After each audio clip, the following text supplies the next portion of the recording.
प्रांशी राठौर और आप देख रहे हैं नेक्स्ट 9 न्यूज।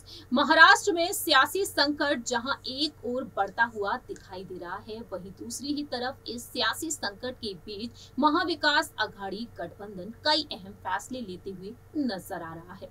जी हां, जैसा कि आप जानते हैं कि बीजेपी के समर्थन से अपनी सरकार बनाने में कामयाब हुए शिवसेना के विधायक एकनाथ शिंदे 39 विधायकों के साथ बगावत कर बैठे शिवसेना के प्रमुख और पूर्व मुख्यमंत्री उद्धव ठाकरे के साथ, और इस वक्त उद्धव ठाकरे के गुट और एकनाथ शिंदे के गुट के बीच शिवसेना के चुनाव चिन्ह को लेकर जंग छिड़ी हुई है। फिलहाल इंतजार है 16 विधायकों की अयोग्यता के मामले में सुप्रीम कोर्ट का क्या फैसला होगा। वहीं चुनाव आयोग इस चुनाव चिन्ह को किसे आवंटित करेगा, शिंदे गुट को या फिर उद्धव गुट को, इसका इंतजार सभी कर रहे हैं। लेकिन दूसरी ही तरफ यहाँ पर एनसीपी प्रमुख शरद पवार भी कई अहम फैसले लेते हुए दिखाई दे रहे हैं। बीजेपी के खिलाफ और एकनाथ शिंदे गुट के खिलाफ वह कई अहम फैसले ले चुके हैं। यहाँ पर उद्धव ठाकरे को अपनी तरफ रखने के लिए वह पूरी कोशिशें कर रहे हैं, इस गठबंधन को बचाए रखने के लिए बैठकें करते हुए नजर आ रहे हैं। तो वहीं बीएमसी चुनाव के साथ साथ आगामी लोकसभा चुनाव को लेकर भी वह ऐलान कर चुके हैं।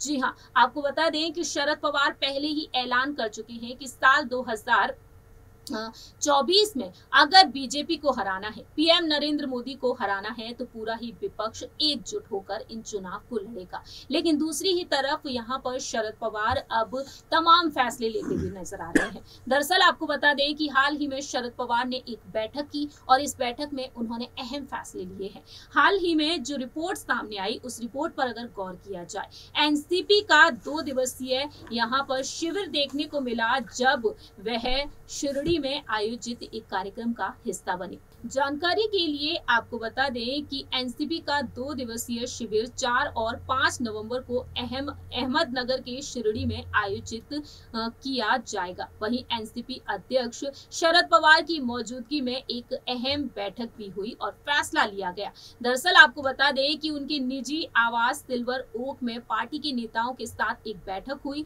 और उस बैठक में प्रदेश एनसीपी अध्यक्ष जयंत पाटिल ने बताया कि शिरडी में 2 दिवसीय शिविर आयोजित करने का फैसला लिया गया है, जिसमें पार्टी के प्रमुख नेता शामिल होंगे। उन्होंने बताया कि बैठक में आगामी स्थानीय निकायों के चुनाव, मौजूदा राजनीतिक परिस्थिति और पार्टी संगठन को मजबूत बनाने के संबंध में चर्चा हुई है। इस तरीके से जयंत पाटिल ने खुलासा कर दिया कि आखिरकार यहाँ पर शरद पवार की मौजूदगी में क्या कुछ फैसले लिए जा रहे हैं। शरद पवार के नेतृत्व में जिस तरीके से यहाँ पर बैठकें हो रही है, जो फैसले लिए जा रहे हैं, वह आगामी चुनावों को ध्यान में रखकर लिए जा रहे हैं। देखना दिलचस्प होगा कि आने वाले चुनाव में, नगर निकाय चुनाव में आखिरकार जीत किस तरीके से होती है यहाँ पर एनसीपी की, महाविकास आघाड़ी गठबंधन की। वहीं साथ ही साथ आपको बताते चले कि बीजेपी इस वक्त बारामती को मिशन बनाई हुई है। बारामती जो शरद पवार का गढ़ कहा जाता है, जहां से उनकी बेटी सुप्रिया सुले सांसद है। ऐसे में देखा जाए तो शरद पवार यहाँ पर किस तरीके से जीत हासिल करते हैं,